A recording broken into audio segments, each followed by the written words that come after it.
విశాఖలో సిఐఐ సదస్సు జరగనుంది. 2 రోజుల పాటు సదస్సు జరగనుంది. సదస్సుకు విశాఖ ముస్తాబైంది. విద్యుత్ దీపాలతో ప్రధాన కూడళ్లు కనిపిస్తున్నాయి. విద్యుత్ దీపాలు అందరినీ ఆకట్టుకుంటున్నాయి. విశాఖలో రేపటి జరగబోయే ప్రపంచ పారిశ్రామిక భాగస్వామ్య సదస్సు కోసం అన్ని ఏర్పాట్లు పూర్తయ్యాయి. విశాఖకు వివిధ దేశాల నుంచి ప్రతినిధులు భారీగా తరలివస్తున్నారు. ఈ క్రమంలోనే నగరాన్ని సుందరంగా తీర్చిదిద్దారు అధికారులు. బీచ్ రోడ్ నుంచి ప్రధాన కూడళ్లన్నీ విద్యుత్ దీపాలతో అలంకరించారు. ఎయిర్పోర్ట్ నుంచి సదస్సుకు వెళ్లే ఏయూ ఇంజనీరింగ్ కాలేజీ గ్రౌండ్ రహదారి వెంబడి సుందరంగా అలంకరించారు. మరోవైపు భారీగా పోలీస్ బందోబస్తు ఏర్పాటు చేశారు. ఇదే అంశంపై మరింత సమాచారం మా ప్రతినిధి మా డిప్యూటీ ఇన్పుట్ ఎడిటర్ వాసు అందిస్తారు. వాసు, చెప్పండి, ఏంటి ప్రస్తుతం పరిస్థితి, అక్కడ ఎలా ముస్తాబు చేశారు, దానికి తగ్గట్టే బందోబస్తుని అంటే పోలీస్ బందోబస్తుని ఏ విధంగా అరేంజ్ చేస్తున్నారు ఏంటి? యమున మొత్తం కూడా సిద్ధమైపోయింది. రేపు ఎల్లుండి కూడా రాష్ట్ర ప్రభుత్వం చాలా ప్రతిష్టాత్మకంగా తీసుకుని జరుగుతున్నటువంటి సిఐ సదస్సుకి అంతా కూడా సిద్ధమైపోయింది. విశాఖను కూడా చాలా అందంగా తెచ్చిదిద్దుతున్నారు. రాత్రులు విద్యుత్ కాంతితో కూడా వెలిగిపోయే విధంగా కూడా ఇచ్చేశారు. దాదాపు వివిధ దేశాల నుంచి వందలాది మంది ప్రతినిధులు ఇప్పటికే చేరుకున్నారు. రేపు కూడా చేరుకుంటారు. రేపు ఉపరాష్ట్రపతి గవర్నర్ అయితే మొత్తం అందరూ కూడా చేరుకునే అవకాశం. ఇప్పటికే మంత్రులందరూ కూడా విశాఖ చేరుకున్నారు.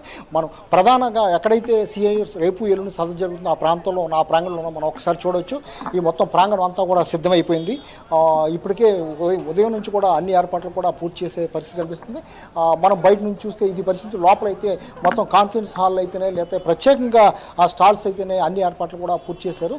ఉదయం నుంచి కూడా రాత్రి చేరుకున్నటువంటి చంద్రబాబు ఉదయం నుంచి కూడా నవ్వేటల్లో చాలా మందితో కూడా వివిధ దేశాల ప్రతినిధులతో సమావేశాలు జరపడం, వాళ్ళందరూ కూడా చర్చించుకోవడం, ఎటువంటి పరిశ్రమలు ఇక్కడ రావాలనే అంశాలు కూడా చర్చించడం. ఇప్పటికే రేపు ఎల్లుండి సదస్సు ప్రారంభం కాకముందే ఇప్పటికే దాదాపు 35 సంవత్సరాలతో ఆ రాష్ట్ర ప్రభుత్వం ఎంఓయూ చేసుకుంది. అధికారికంగా ఆ భాగస్వామ్య సదస్సు ముందు రోజే ఈ విధంగా చేసుకోవడం అయితే మంచి పరిణామాన్ని కూడా అందరూ చెప్పే పరిస్థితి కనిపిస్తుంది. దీని ద్వారా దాదాపు 3.65 లక్షల కోట్ల విలువైన పెట్టుబడులు ఒప్పందాలు ఇవాళ జరిగాయి. దీంతోపాటు దాదాపు 1,25,000 ఉద్యోగాలకు కూడా అవకాశం దొరుకుతుందని కూడా చెప్తున్నారు.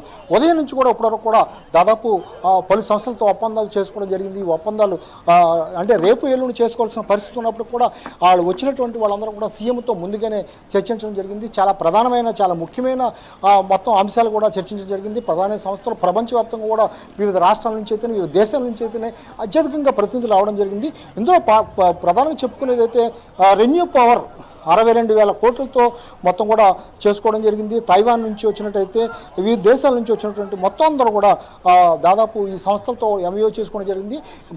ఏర్పాట్లకు సంబంధించి అయితే ఇప్పుడు ఏర్పాట్లన్నీ కూడా పూర్తి కావస్తున్నాయి. ఈ రాత్రికి అన్నీ కూడా పూర్తి అయ్యే అవకాశం ఉంది. ఇప్పటికే మంత్రులు పాదసారథి అయితేనే మొత్తం కూడా చాలా దుర్గేష్ అయితే అందరూ కూడా మంత్రులు కూడా ఇక్కడ సమీక్షించడం జరిగింది. సీఎంను కూడా కలవడం జరిగింది.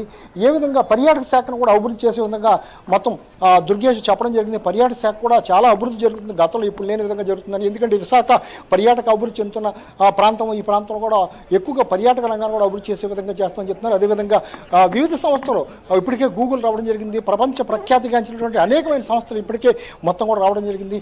రేపు ఎల్లుండి కూడా మొత్తం కూడా ఏర్పాట్లు చేసే విధంగా మొత్తం ఇక్కడ చేస్తున్నారు. ఇప్పటికే ముఖ్యమంత్రి అయితే నవేటలో ఉండి మొత్తం వాళ్ళందరితో కూడా సమీక్షలు జరుపుతున్నారు, సమావేశాలు జరుపుతున్నారు, భేటీలు జరుపుతున్నారు. ఒక్కొక్క కంపెనీ సీఈఓలతోనూ వచ్చినటువంటి ప్రతినిధులతో జరుపుతున్నారు. రేపు ఎల్లుండి ఇంకా మరిన్ని సంస్థలతో ఎంఓయూలు చేసుకునే అవకాశం ఉంది.